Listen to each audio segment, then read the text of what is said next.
একজন উচ্চপদস্থ সরকারি আধিকারিক যিনি নিজে মক্কায় গিয়ে হজ করে এসেছেন তার নিজের মুখে না শুনলে এটা আমি বিশ্বাস করতাম না। আশা করি আমার কাছে শুনে আপনারা বিশ্বাস করবেন। হজে যাওয়ার সময় বিশেষ করে হজ যাত্রা যদি অল্প বয়সী হন এবং তাদের মধ্যে যদি মহিলা থাকেন, তাহলে সরকারি পক্ষ থেকে তাদের যে নির্দেশিকা দেওয়া হয়, অ্যাডভাইসারি দেওয়া হয়, তার মধ্যে বলা থাকে যে ট্যাক্সিতে ওঠার সময় কখনো আগে মহিলাকে উঠতে দিয়ে তারপরে পুরুষ উঠবেন, এরকম যেন না হয়। বিশেষ করে বলার কারণ আমাদের এখানে অনেকেই স্বাভাবিক ভদ্রতায় মহিলাদের আগে গাড়িতে উঠতে দেন, তারপরে নিজেরা ওঠেন। এটা করতে কঠোরভাবে নিষেধ করা হয়।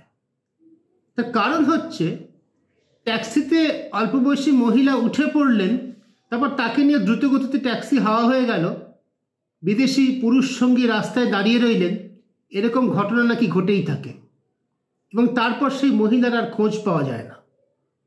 আরব দেশে আরব নন এরকম কোনো নাগরিক আইনের লড়াই চট করে জিততে পারেন না। আমরা বলছি সৌদি আরবিয়ার কথা এবং সেখান থেকে আসছি আরেকটি দেশ ইয়েমেনের কথা। ইয়েমেনে আমরা সকলে জানি 37 বছর বয়সী কেরালার নার্স নিমিষা প্রিয়া, তিনি মৃত্যুদণ্ডে দণ্ডিত, ফাঁসির জন্য অপেক্ষা করছেন। তার অপরাধ কি? অপরাধ হচ্ছে 2017 সালে তালাল আব্দ মেহেদি বলে একজন ইয়েমেনের নাগরিককে তিনি খুন করেছেন। কিভাবে খুন করেছেন? ইনজেকশনের ওষুধ দিয়ে।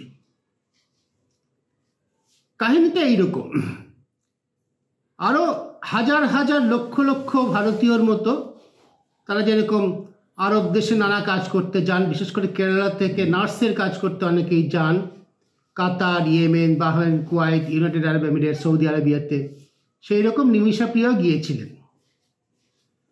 সেখানে তিনি নিজের একটি ব্যবসা, নিজের একটি ক্লিনিক চালু করার স্বপ্ন দেখেছিলেন।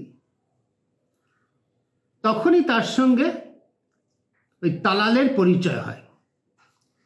নিমিষার বক্তব্য, তালাল মিথ্যা কাগজপত্র বানিয়ে ব্যবসার 1/3 অংশীদারি দাবি করে এবং কাগজপত্র এমনভাবে তৈরি করে যাতে সে নিমিষাকে নিজের স্ত্রী বলে দেখায় এবং তারপর নিমিষার উপরে দৈহিক মানসিক পীড়ন চলতে থাকে আর্থিক এক্সপ্লয়টেশন।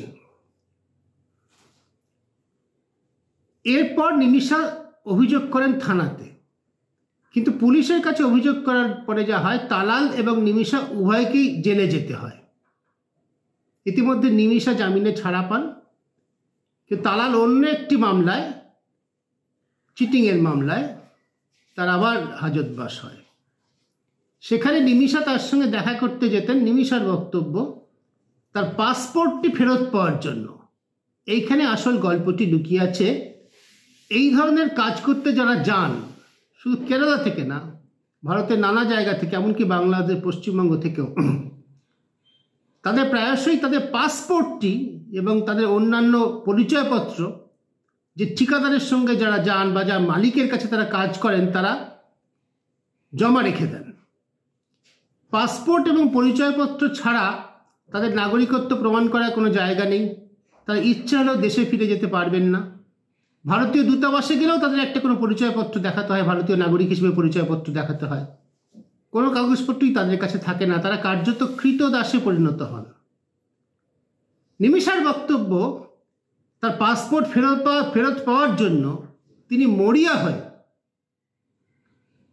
যা করার করেছেন। জেলের মধ্যে দেখা করতে গিয়ে সেডেটিভ দিয়ে, ঘুমের ওষুধ দিয়ে তালালকে খুন করা হয়েছিল। সে মামলা চলতে চলতে অবশেষে নিমিষার মৃত্যুদণ্ড হলো এবং ইয়েমেনের প্রেসিডেন্ট অতি সম্প্রতি সেই মৃত্যুদণ্ড বহাল রেখেছেন। ফলে আর 1 মাস মাত্র সময় আছে তার প্রাণ বাঁচানোর জন্য।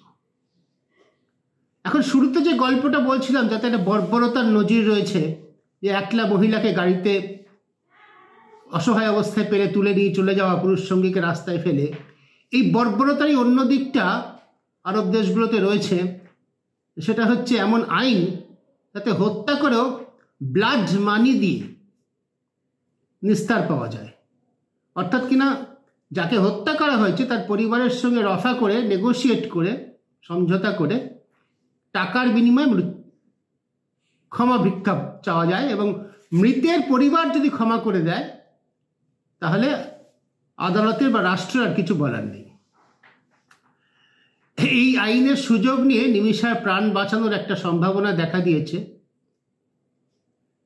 নিমিষা প্রিয়া ইন্টারন্যাশনাল অ্যাকশন কাউন্সিল বলে একটি সংগঠনও গঠন করা হয়েছিল। তারালে পরিবারের সঙ্গে যোগাযোগ করা হয়েছিল। $40,000 হচ্ছে তার বিনিময়ে নিমিষার মুক্তি পাওয়ার কথা।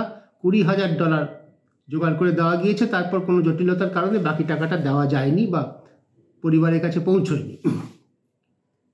এখন ভারত সরকারের কাছে প্রাণ বাঁচানোর জন্য আবেদন করেছেন নিমিষার পরিবার, এবং ভারত সরকারের বিদেশ দপ্তরের মুখপাত্র জানিয়েছেন যে যা কিছু সম্ভব করা হচ্ছে রেলিভেন্ট প্রসেসে, অর্থাৎ কিনা ওই ব্লাড মানি দেওয়া, সেটাকে সরাসরিভাবে সরকারি বিবৃতিতে বলা হয়নি। সরকারি বিবৃতিতে বলা হয়েছে যে প্রাসঙ্গিক যে প্রক্রিয়া, যে এক্ষেত্রে প্রযোজ্য যে প্রক্রিয়া, তার মাধ্যমে মুক্তি করানোর চেষ্টা চলছে। ভারত সরকার যা করা করছে।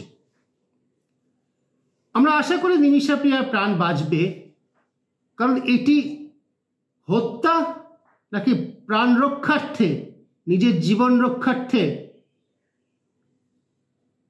ব্যবস্থা নেওয়া, এটা কি মার্ডার নাকি culpable homicide not amounting to murder?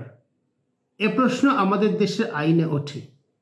প্রাণ রক্ষার্থে পাসপোর্ট কেড়ে নেওয়া, দিনের পর দিন হয়রান করা, পাসপোর্ট না দেওয়া মানে তাকে পরিচয়হীনভাবে থাকতে বাধ্য করা, তাকে বিস্তারিত আমরা জানি না, কিন্তু কার্যত তাকে কৃতদাসী হিসেবে থাকতে বাধ্য করা। তার থেকে রেহাই পেতে, তার থেকে নিস্তার পেতে যদি কেউ কোনো মানুষ কোনো চরমপন্থা বেছে নেয়, তাহলে কি মৃত্যুদণ্ড তার প্রাপ্য? এর খুব সরল হ্যাঁ না উত্তর নেই। হত্যা করার শাস্তি তো কিছু মানুষকে পেতেই হবে, কিন্তু মৃত্যুদণ্ডে কি এক্ষেত্রে শাস্তি হওয়া উচিত? তারই নিশ্চয়ই অনেক বিতর্ক হতে পারে। সে দেশের আইন অনুযায়ী নিমিষা শাস্তি পাচ্ছেন। সে দেশের আইনেরই, আবারও বলছি, ওই বর্বর আইন বলতেই বাধ্য হচ্ছি, তার সুযোগ নিয়ে নিমিষা বেঁচে যাওয়ার একটি সম্ভাবনা আছে। ইয়েমেন দেশটির নাম সম্প্রতিকালে দুটি উপলক্ষে আমাদের গোচরে এসেছে। অনেকেরই মনে থাকবে 2015 সালে যখন প্রথম হুথি জঙ্গিরা ইয়েমেন দখল করে নেয়, সানা রাজধানী সহ বিরাট এলাকা দখল করে নেয়, তখন সৌদি আরবিয়া ইয়েমেন আক্রমণ করেছিল, এবং ইয়েমেনে যেহেতু হাজার হাজার ভারতীয় রয়েছেন, তাদের উদ্ধার করার একটা বড় দায়িত্ব ভারত সরকারের উপর এসে পড়েছিল, এবং তাতে প্রায় 4,000 ভারতীয়কে সৌদি আরবিয়ার সঙ্গে নেগোশিয়েট করে দিনের মধ্যে 2 ঘন্টা 9টা থেকে 11টা বোমাবর্ষণ বন্ধ রেখে সেই সময় বিমানবন্দর খুলিয়ে ভারতীয় নাগরিকদের এবং অন্য দেশের নাগরিকদের ভারত উদ্ধার করতে পেরেছিল, এবং নরেন্দ্র মোদীর শাসনকালে বিদেশ সংক্রান্ত সম্পর্কে এটা একটা প্রথম বড় সাফল্য। তারপরে আজ থেকে 2.5 বছর মতো আগে 2022 সালে একদল ভারতীয় নাবিক, তারা ওই হুথি জঙ্গিদের হাতে বন্দী হয়ে পড়েছিলেন, তাদের উদ্ধার করা হয়েছিল। সেক্ষেত্রে ভারতীয় সেনাবাহিনীর একটা বড় ভূমিকা ছিল, ভারতীয় নৌবাহিনী, মাফ করবেন। এছাড়া একটা যুদ্ধ বিধ্বস্ত দেশ, তাতে বহুদিন ধরে গৃহযুদ্ধ চলছে, দেশে এক একটা অংশ এক এক শাসক গোষ্ঠীর দখলে। এরকম একটা দেশে কাজ করতে যাওয়ার আগে আমাদের ভারতীয় নাগরিকদের বহুবার চিন্তা ভাবনা করা উচিত। বিশেষ করে এই নিমিষা প্রিয়ার মতো ঘটনাগুলি যখন সামনে আসে, বাংলাতেও পশ্চিমবঙ্গ থেকেও অজস্র ঘটনা আছে যেখানে কার্যত কৃতদাসের মতো থাকতে মানুষ বাধ্য হয়েছেন। বলা হয়েছে অফিসে কাজ করার জন্য নিয়ে যাওয়া হচ্ছে, কার্যত উটের দেখাশোনা করতে বাধ্য করা হয়েছে। এরকম বহু কাহিনী সামনে আসে, এবং আশঙ্কা করা হয় আরও বহুতর কাহিনী, আরও অনেক বেশি কাহিনী সামনে আসে না। সে অবস্থায় থাকতে ভারতীয় নাগরিকরা বাধ্য হন।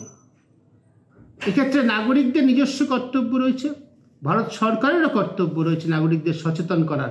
নিমিষা প্রিয়ার মতো বিপদে যাতে ভবিষ্যতে ভারতীয় নাগরিকরা না পড়েন, বিশেষ করে যারা এই ধরনের কাজ করেন, নার্সের কাজ করেন, এই জাতীয় কাজ যারা করেন, মহিলাদের কথাই বিশেষ করে বলছি, তাদের অতিরিক্ত সতর্ক হওয়ার প্রয়োজন রয়েছে। নিমিষা প্রিয়ার কি হয় সেদিকে আমরা তাকিয়ে থাকবো। একই সঙ্গে তাকিয়ে থাকবো ভারত সরকার ভবিষ্যতে তার নাগরিকদের সুরক্ষা দেওয়ার জন্য, এই ধরনের বিপজ্জনক পরিস্থিতিতে পড়ার থেকে বাঁচানোর জন্য ভারত সরকার নির্দিষ্ট কোনো ব্যবস্থা গ্রহণ করে কিনা তা দেখার জন্য আমরা অপেক্ষা করব।